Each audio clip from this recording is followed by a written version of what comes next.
오늘 말씀해 적은 우리 부족 5번째 시간입니다. 바다 위로 걸어오시는 예수님. 우리 지난주에 예수님께서 보리떡 5개와 물고기 2마리로 오병이어의 표적을 행하셨습니다. 그리하자 백성들은 예수님을 자기들의 임금으로 삼으려고 했습니다. 그러자 예수님은 모인 사람들을 흩으시고 예수님은 홀로 산으로 기도하러 가십니다. 그리고 제자들을 향해서 너희들은 건너편 가버나움으로 가라고 명하셨습니다. 자, 우리가 한번 지도를 보더라도 우리가 베세다에서 가버나움이 멀지 않는 거리입니다. 짧은 거리예요. 여기에서 우리가 생각해 볼 거. 자, 오병이어의 기적을 행하고 수많은 사람들, 남녀노소 합치면 2만 명이잖아요. 그 사람들을 왜 흩으셨을까? 그 사람들을 지지를 받아서 앞으로 얼마든지 인기도 얻고 존경도 받고 그 사람들의 지도자가 될 수 있음에도 불구하고 예수님은 왜 그 무리들을 흩으셨을까입니다. 그 답은 오늘 성경이 말해주고 있습니다. 사역이 아무리 큰 성공을 거둔다고 할지라도, 사람들의 존경과 인기를 받는다고 할지라도, 그것보다도 더 중요한 것은 예수님께서는 우리들에게 하나님 아버지와 홀로 대화하는 시간, 나와 하나님과의 독대 시간이 더 중요함을 오병이어의 사건에서도 분명하게 일러주고 있습니다. 그래요. 사람들에게 인기받고 놀라운 사역의 결과가 있다 할지라도 그것보다도 더 중요한 것은 나와 하나님과의 관계에서 내가 뭐 하는 거예요? 하나님 앞에 무릎 꿇는 거. 이것이 더 중요함을 일러줍니다. 사랑하는 우리 성도 여러분, 사랑을 나눈 청춘들을 한번 생각해 보세요. 사랑하면 그렇게 부모가 만나지 말라고 해도 두 남녀는 어때요? 반드시 몰래라도 만납니다. 만나야 상대를 알 수 있고 만나야 그 사랑이 깊어지기 때문에 그리합니다. 예수님께서도 우리들에게 가장 큰 계명을 주셨어요. 그 계명이 뭐예요? 마음과 뜻과 목숨을 다하여 주 너의 하나님을 뭐 하라고요? 사랑하라고. 주 너의 하나님을 따르라. 주 너의 하나님을 믿으라. 이렇게 말씀하지 아니하시고 예수님은 주 너의 하나님을 어떻게 하라고요? 사랑하라고. 사랑하라고 말씀하셨습니다. 주님 사랑합니다. 우리가 대표 시간에 기도하면서 예수님과 홀로 독대하는 시간이 없다면 그것은 어찌 보면 립 서비스에 불과할 것입니다. 주님 사랑합니다.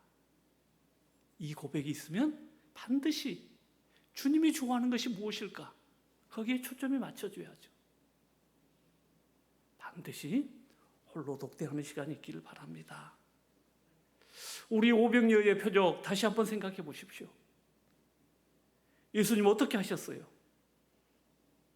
무리들을 다 질서정연하게 50명, 100명씩 때를 지어서 자리에 앉게 하셨습니다. 오늘도 예배 드리고자 나오신 성도 여러분, 세상 걱정, 근심 모두 다 내려놓고 예배에 집중하시기를 바랍니다. 내 마음이 차분하게 앉아 있을 때, 내 마음이 이 자리에서 하나님을 사모할 때, 내 마음이 예수님만 생각할 때, 그곳에 주님께서 은혜 주시고 그곳에 하나님의 역사가 일어날 것을 믿습니다. 자, 우리 말씀으로 들어갈까요? 먼저 제자들이 배를 타고서 예수님이 명령하시니 가버나움을 향해서 밤에 갔습니다. 그런데 예상치 못한 풍랑을 만났어요. 헐몬산은 우리가 아는 것처럼 해발 2314m의 산입니다. 산 계곡을 타고 갈릴리로 내려온 바람은 예상치 못한 풍랑을 일으킵니다. 아무리 열심히 노를 저어보지만 배는 도무지 앞으로 나아가지 못합니다. 두려움이 몰려옵니다. 캄캄한 밤에 파도는 배를 뒤엎으려고 합니다. 아무리 노력을 해보아도 개선될 기미는 보이지 않습니다. 성도 여러분, 우리 인생살이를 바다를 향해 하는 것과 같다고 말합니다. 바다는 언제 바람이 불고 언제 파도가 일어날는지 도무지 알지를 못합니다. 우리의 인생도 마찬가지 아닌가요? 살다 보면 질병의 파도가, 경제적인 파도가 넘실거립니다. 예상치 못하게 인간관계가 깨어집니다. 가정이 깨어집니다. 내 힘으로 해보려고 하지만 자꾸만 풀리지 않고 점점 깊은 수렁에 빠져듭니다. 오늘 제자들의 모습이 그러합니다.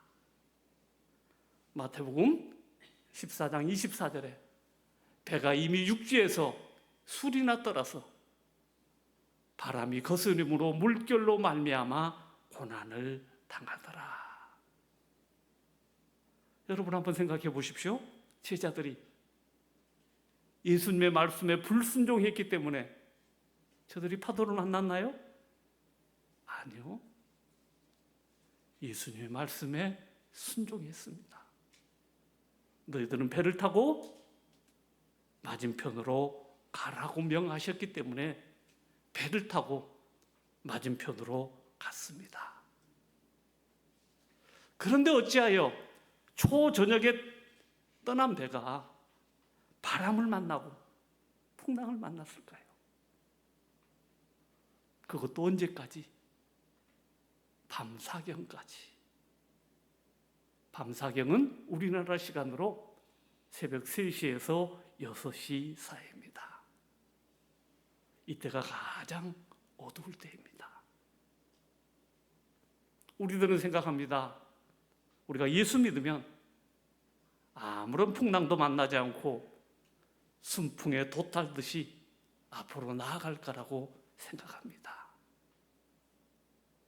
이것은 착각입니다. 우리가 예수 믿어도 몸 관리 잘못하면 질병에 걸리고, 예수 믿어도 인간관계 잘못하면 주변의 사람들 다 끊어지고 노년에 애롭게 살아가는 모습들을 보게 되어집니다. 인생이 잘 나갈 때는 만나자는 사람들도 많고 밥 먹자는 사람들도 많습니다. 하오나 내 삶이 점점 힘들어지고 어려워지면 어떠하던가요? 일단 전화가 끊어집니다. 만나자고 하는 사람들도 점점 적어집니다. 점점 사람들과 멀어지는 것이 우리네 인생입니다. 이 모든 상을 아시는 예수님은 오늘 어떻게 말씀하십니까? 오늘 우리 말씀 속에 보면은 첫 번째, 예수님은 찾아오신다는 사실입니다. 아멘. 아멘. 오늘 19절에 제자들이 노를 저 10여리쯤 가다가 예수께서 바다 위로 걸어오사 배에 가까이 오심을 보고 두려워하거늘. 또한 마태복음 14장 26절에는 동일 본문을 제자들이 그가 바다 위로 걸어오심을 보고 놀라 유령이라고 하며 무서워하여 소리 지르거늘. 제자 중에 우리 베드로, 안드레, 야고보, 요한은 전문적인 어부 출신들입니다. 갈릴리 바다라고 말하지만 망망대해가 아닌 큰 바다가 아닙니다. 엄격하게 말하면 갈릴리는 바다가 아니고 갈릴리 호수입니다. 하루에도 동쪽에서 서쪽으로 왔다 갔다 할 수 있는 약 8마일의 거리밖에 되지 않습니다. 그렇다면 그곳에서 어부 생활한 베드로, 안드레, 야고보, 요한은 어디에 가면 수심이 좀 더 깊고 어디에 가면 바다에 바위가 있는지도 훤히 알 수 있는 그러한 지역입니다. 그럼에도 불구하고 폭풍이 몰아치는 상황에서는 속수무책입니다. 사랑하는 성도 여러분, 사람들은 내가 어려움을 당하면 나를 떠나가지만 우리 주님은 나를 찾아오십니다. 아멘. 그래요. 우리 주님은 나를 찾아오십니다.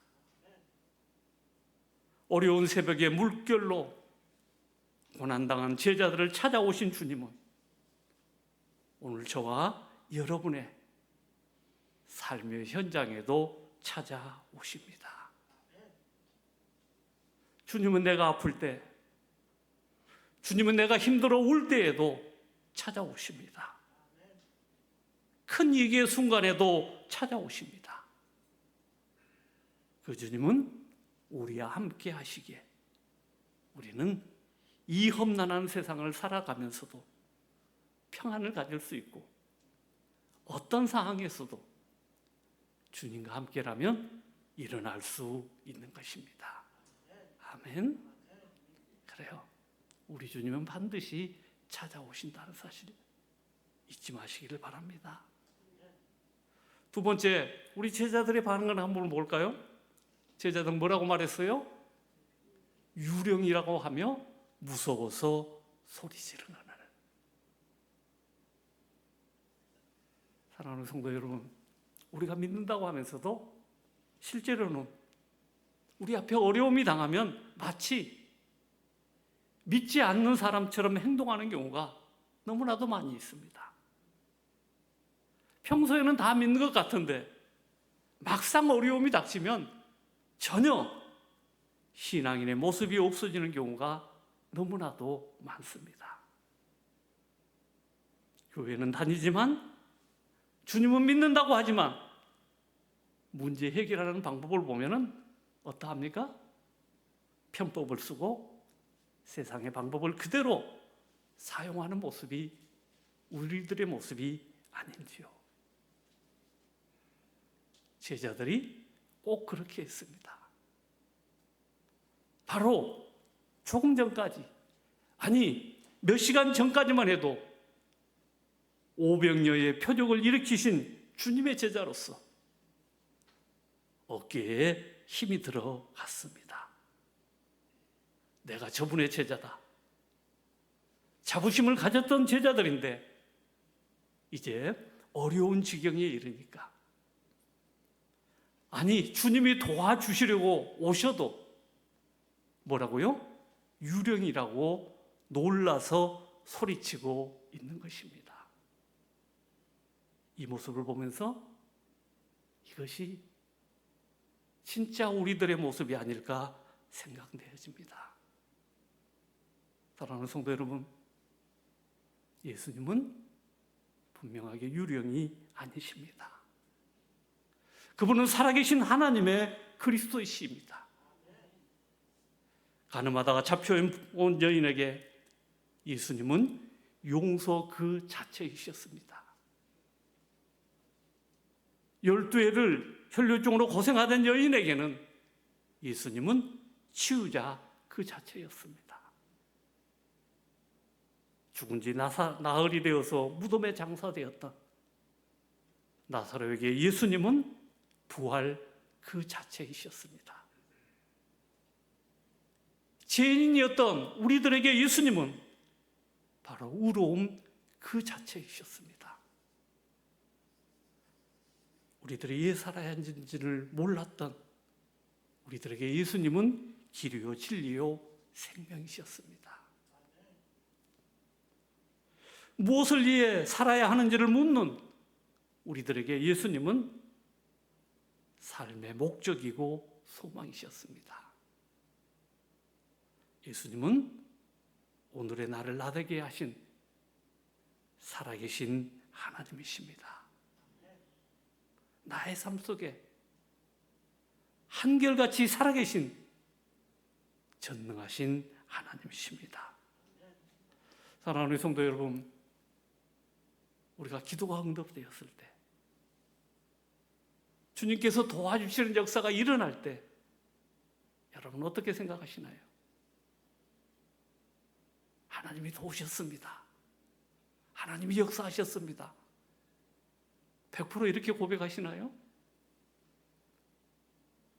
설령 감기가 걸려서 고생했어요? 기도도 했어요? 약 먹고 잤는데 다음날 아침에 일어나 보니까 열도 뚝 떨어지고 기침도 나지 않습니다. 그러면 우리 마음속에 어떤 마음이 들어요? 내가 약 먹어서 나았겠지. 어차피 감기는 푹 쉬고 잘 먹고 며칠 지나면 낫게 돼 있어. 이렇게 생각하지 않으시나요? 우리는 다시 한번 이 아침에 깨달았으면 좋겠습니다. 내 삶에 주님이 찾아오셔서 개입하실 때 절대로 주님은 유령이 아니십니다. 우연도 아닙니다. 운이 좋아서 그렇게 된 것도 아닙니다.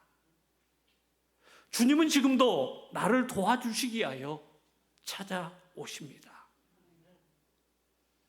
제발 유령이라고 믿음 없는 소리 지르지 않기를 간절히 바랍니다. 또한 예수님 찾아오셔서 뭐라고 말씀하십니까? 20절 다 같이 시작. 내니 두려워하지 말라 하신대. 나이니 제자들아 두려워하지 말라고 하십니다. 또한 21절 이에 기뻐서 배로 영접하니 배는 곧 그들이 가려던 땅에 이르렀더라.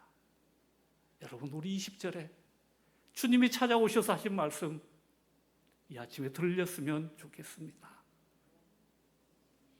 내니 두려워하지 마. 인간은 누구나 원하지 않는 풍랑을 만나면 두려움 가운데 빠질 때가 많습니다. 이러할 때 어떤 사람은 믿음을 저버리거나 심지어는 삶을 포기하는 자도 우리 주변에 종종 있습니다. 믿는 자들도 폭풍을 만나면 가장 먼저 그리스도인으로 사는 것을 포기하거나 어떤 분들은 잠수를 타는 경우가 많이 있습니다. 참으로 안타까운 일입니다. 이때 우리는 기억합시다. 폭풍 가운데 찾아오신 주님이 뭐라고요? 내니 두려워하지 말라고요. 두려워하지 말라. 오늘 여기뿐일까요? 우리 이사에서 후반부를 읽으면 어때요? 계속 하나님 우리들에게 들려주시는 말씀이 너는 두려워하지 말라고 말씀하고 계십니다. 예수님은 우리와 가까이 계십니다. 우리들의 상황을 보고 계십니다. 이스라엘 백성들 애굽에서 그 노예 생활할 때 그들의 노역이 점점 힘든 것을 보셨습니다. 또한 들으셨습니다. 그리고 때가 되자 그 고역의 현장에 모세를 보내주셨습니다. 마찬가지로 제자들이 힘들게 노를 주어도 폭풍 때문에 두려워하는 것도 주님께서는 보았습니다. 우리들은 폭풍이 치면 우리들의 눈은 폭풍만 쳐다보고 두려워합니다. 뭘 놓치고 있어요? 우리와 가까이 계신 주님을 놓쳐버립니다. 사랑하는 성도 여러분, 믿는 자들에게는 가까이 계신 주님이십니다. 그 주님은 약속하셨습니다. 내가 너와 함께 하겠다고요. 그래서 예수님 이 땅에 나실 때 이름 자체가 바로 뭡니까? 임마누엘, 임마누엘.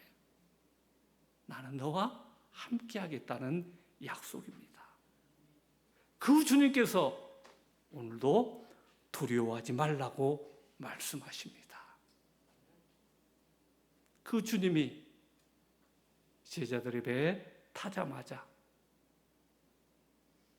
바람도 파도도 잔잔하여 졌습니다. 그리고 그 배는 그들이 가려던 목적지에 무사히 도착하였습니다. 그렇습니다. 사랑하는 성도 여러분, 예수님을 진정으로 모시기를 바랍니다. 그분은 내 인생의 선장이십니다. 그분을 모시면 두려움은 뭘로 바뀌어요? 평안으로 바뀌어질 것입니다. 아멘. 그래요.